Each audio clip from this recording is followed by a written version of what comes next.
Oi, tudo bem? Estamos mais uma vez aqui, agora com o objetivo de finalizarmos o nosso curso Homem, Pensamento e Cultura, abordagem filosófica e antropológica. Vamos para nosso quinto e último encontro. A aula de hoje terá como tema Devir humano, escola e educação. Vamos começar recapitulando alguns pontos importantes.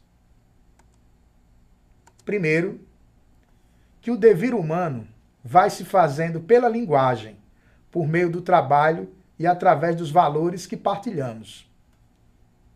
Outro ponto é que é através da linguagem que o homem constrói significados, comunica e disputa com outros homens acerca deste significado. Podemos ainda recapitular que com o trabalho o homem transforma o mundo, logo a humanidade. Por isso também é outra condição do devir humano e da educação. Que existem diversos tipos de valores, dentre eles os estéticos, os éticos e os políticos, todos importantíssimos nas escolhas que fazemos e com a nossa conduta na vida social. Os valores são socialmente aprendidos e orientam o sentido de humanidade que queremos. É importante problematizar a educação escolar para sabermos que conceito e que valor tem o humano na escola, que educa para o trabalho e para a cidadania. É interessante, né, observarmos um ponto, é que, como eu já falei anteriormente em outros vídeos, a gente educa e se educa na escola e fora da escola. Existe um intercâmbio muito grande do dentro com o fora da escola. Isso significa que muito do que nós aprendemos fora da escola, nós trazemos para dentro do ambiente escolar.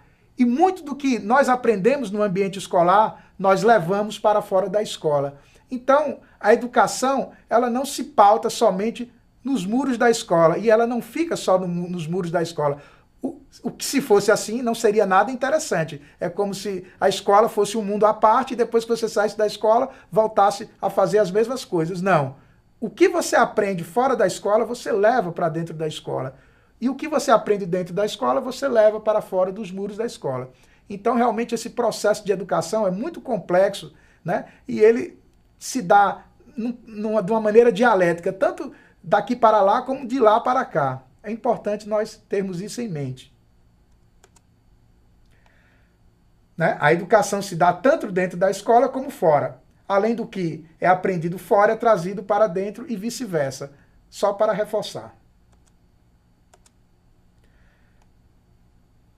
E algumas perguntas que nós podemos fazer, né? Então, se a gente aprende tanto dentro como fora da escola, mas como a gente está falando agora, né, em devir humano, escola e educação, algumas perguntas podemos fazer, né? O que se ensina e o que se aprende na escola? Onde se ensina e onde se aprende na escola? Como se ensina e como se aprende na escola?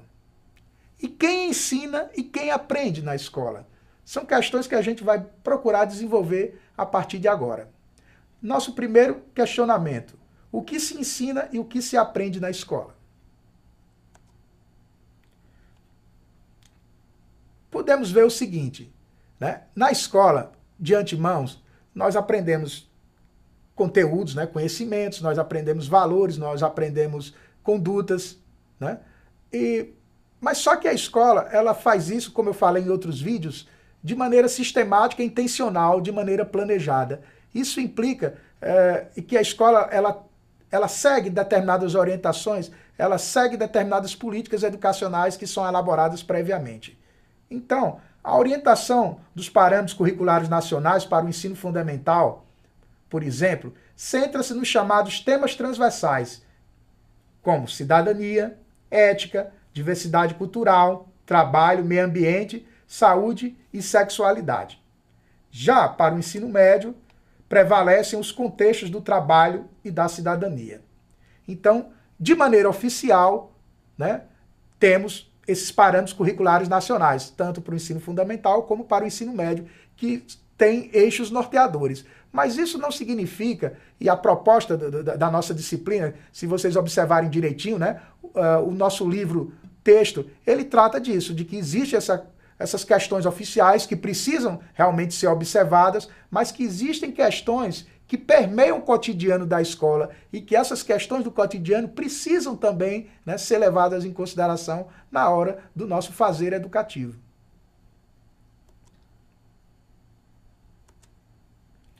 Além disso, né, podemos valorar outras coisas aprendidas. Além desses temas, além dessas orientações dos parâmetros curriculares nacionais, o autor coloca muito bem que certas coisas, certos valores permeiam a vida escolar, permeiam a experiência educativa.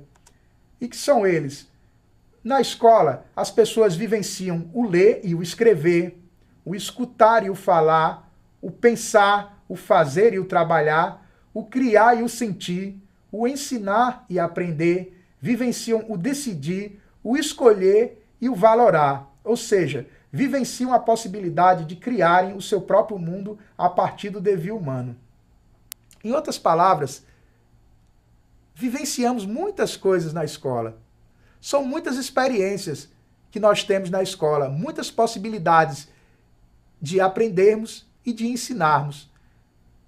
Até o autor fala, né, de que é tanta coisa que se aprende e se ensina na escola, que ele diz, fica apreensivo. Será que a gente se dá conta de tudo que aprendemos e tudo que ensinamos no âmbito escolar? Realmente é uma questão muito interessante, porque nós ensinamos não só, por exemplo, no meu caso que sou professor, eu ensino e aprendo também, não só quando eu estou em sala de aula, mas quando eu estou fora da sala de aula, quando eu passo pelos alunos no corredor e os cumprimento e sou cumprimentado por eles, quando eu converso com um colega servidor, quando eu falo com alguém dos serviços gerais que está lá de uma empresa terceirizada. Então, o tempo todo a gente está, né, educando e se educando.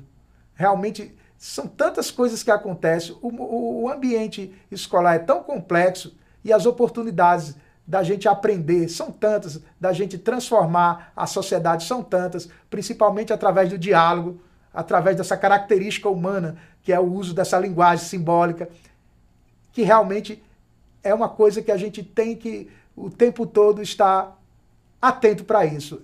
Eu não educo apenas quando eu entro em sala de aula. E se fosse assim, só quem educaria seria o professor. E a gente já viu isso, né? Que realmente todos nós que trabalhamos na educação, educamos e todos nós somos responsáveis pela educação que nós damos dentro da escola. Onde se ensina e onde se aprende na escola? Essa questão, né, eu acredito que vocês já devem estar formulando uma resposta para ela.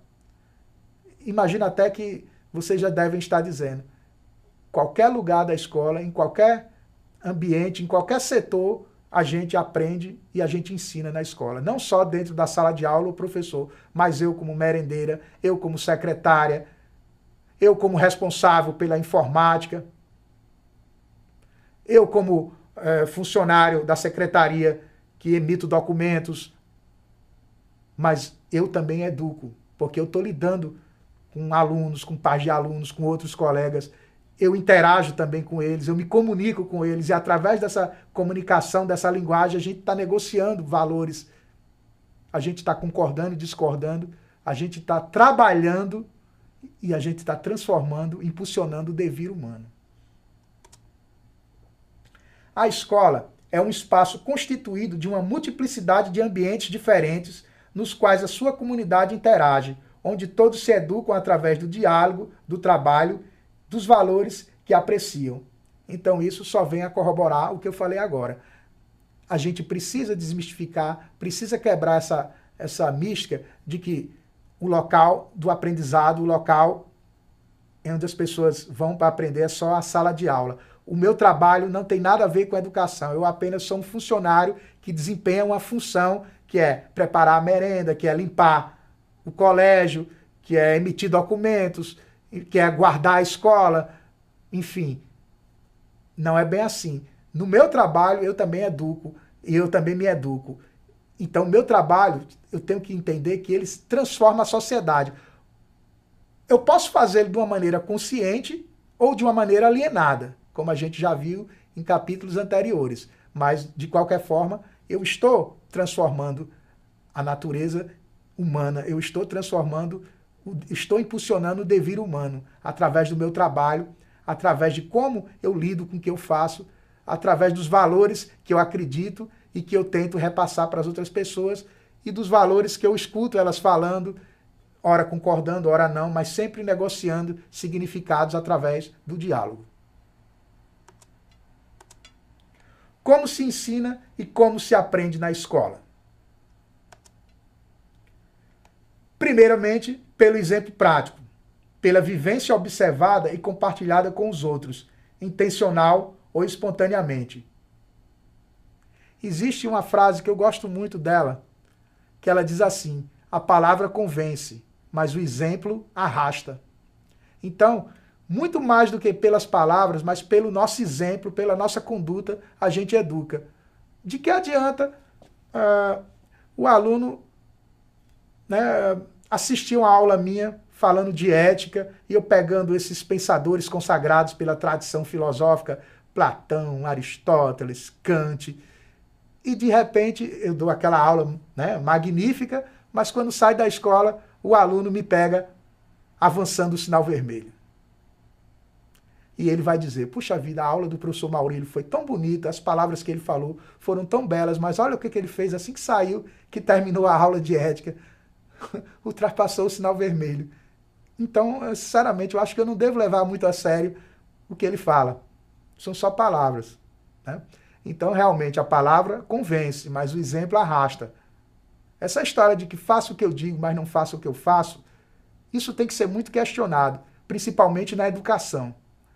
A gente tem que falar e tem que seguir conforme o que a gente fala. Ou seja, temos que ser fiéis aos nossos ideais. Então, o exemplo, sim, se educa pelo exemplo. E como aqueles jovens, eles prestam atenção no nosso exemplo. Eles, realmente, eles se valem, e nisso existe uma sabedoria muito grande da parte deles. Eles se fiam muito mais no nosso exemplo do que nas nossas palavras. Se a mãe dele diz que mentir é errado, mas ele pega a mãe mentindo para a vizinha, ele vai dizer: mentir não é errado, minha mãe mente direto para a vizinha. Então, tomemos cuidado com os nossos exemplos. Realmente, pelas vivências observadas, né, e compartilhadas com os outros.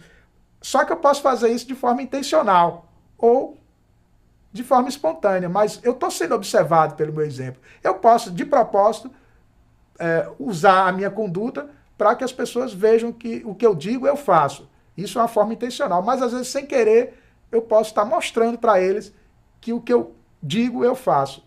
E é sempre bom quando a gente demonstra coerência entre o dito e o feito, né? Entre a teoria e a prática.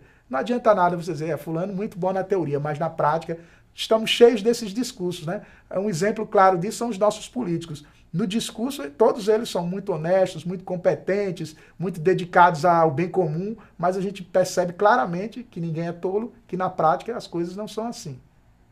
Ok? Outra forma que a gente ensina e aprende na escola é pela transmissão de conhecimentos prontos, disponíveis e já produzidos pela humanidade, intencional ou alienadamente. Essa parte ela está, né, se a gente observar, mais direcionada para o fazer do professor realmente que tem aqueles conteúdos que ele trabalha em sala de aula. Essa é uma forma de se ensinar, né? O professor planeja suas aulas, leva até os alunos, e ele faz isso, né? Ele pode fazer de maneira intencional, como assim? De maneira crítica, contextualizada, contextualizando seus conteúdos com a realidade do aluno e a realidade do mundo do trabalho, né? Ou ele pode fazer isso alienadamente, quando ele pega a sua disciplina, e aquela disciplina é uma coisa estanque, é uma coisa isolada, no meio de tantas outras, e que não tem uma interligação com nada, com a realidade, com o cotidiano, é só aquela coisa, né, estanque, né? Então, muitas vezes ele não tem consciência do que representa, até mesmo, por incrível que pareça, isso não é algo tão extraordinário assim, a gente percebe às vezes até alguns colegas professores que dão aquele conteúdo de maneira alienada, de maneira a só reproduzir, né, o que eles aprenderam na universidade. infelizmente isso acontece. Outra forma de se ensinar e de se aprender é pela investigação, pelo diálogo e pela experiência prática, planejada, vivenciada e pensada por todos e para todos. Isso significa que qualquer um dentro da escola, seja diretor, seja secretário, seja merendeiro, seja segurança, seja as pessoas relacionadas, os funcionários da parte da informática, da computação, enfim, todas as pessoas que trabalham na escola, elas podem planejar as suas ações para que elas sejam educativas. Isso não significa que o planejamento ele vai acontecer da forma como foi planejada, mas é uma coisa intencional. Então, eu como porteiro da escola, eu planejo as minhas ações no sentido de elas serem educativas. Eu tento me relacionar, interagir com alunos e colegas e pais de alunos, comunidade, de forma a, nas minhas ações, nas minhas atitudes, eu possa estar educando e eu possa estar aberto também para conhecer, para ser educado, para aprender com eles, aprender atitudes, rever valores, né? Enfim, para que a gente, todos nós, possamos avançar no sentido de um comportamento aceitável e no sentido da cidadania. Quem ensina e quem aprende na escola? Eu acho que essa pergunta já está, né, já está imbuída da resposta, né? Na escola, todos educam a todos e por isso têm responsabilidade pelo que fazem em relação à humanidade. Ora, parece que eu estou falando as coisas, né, antecipando o que vem depois no slide, mas é porque realmente a ideia é pensar a educação nessa forma, na forma da construção coletiva, na forma de uma atitude política, ou seja, pensar a educação para todos, uma educação de qualidade, uma educação construída no sentido democrático, no sentido participativo e levando em consideração valores que nós vamos discutir, vamos negociar. Essa é a forma como nós entendemos e que concordamos com o que está escrito no livro. Uma coisa construída coletivamente e tendo como objetivo um valor que é o bem comum. E eu coloco uma questão para vocês, né, para refletirmos. Que contribuições você poderia dar à educação escolar, considerando-se como educador nas atividades de sua escola? Como eu tenho dito, não existe um local específico para se educar. E todos nós somos responsáveis pela educação. Então você, com a sua atividade, a atividade que você desempenha na escola, como você acha que educa? Como você entende que contribui para o processo educativo? Eu queria que você fizesse uma reflexão em torno disso e anotasse, né, as suas reflexões, porque elas poderão servir, inclusive, para nortear a sua prática profissional. Ora, eu acredito que eu educo. Eu acredito que o que eu faço tem importância dentro do contexto escolar. Mas qual é a importância? Que atitudes você tem que contribuem para a educação? Que comportamentos você tem que você acredita que contribuem tanto para você educar como para você se educar através do seu trabalho? Pensem direitinho nisso, anotem que vocês poderão precisar depois dessas anotações, inclusive numa futura avaliação, né, que estamos chegando perto da nossa prova presencial. De repente essas reflexões podem ser muito úteis, não só no cotidiano, mas de uma maneira imediata. Então, tentem responder esse questionamento. Tá bom, gente? Então, com essas palavras, eu me despeço de vocês, desejando a todos uma boa sorte e um bom aproveitamento com esse curso.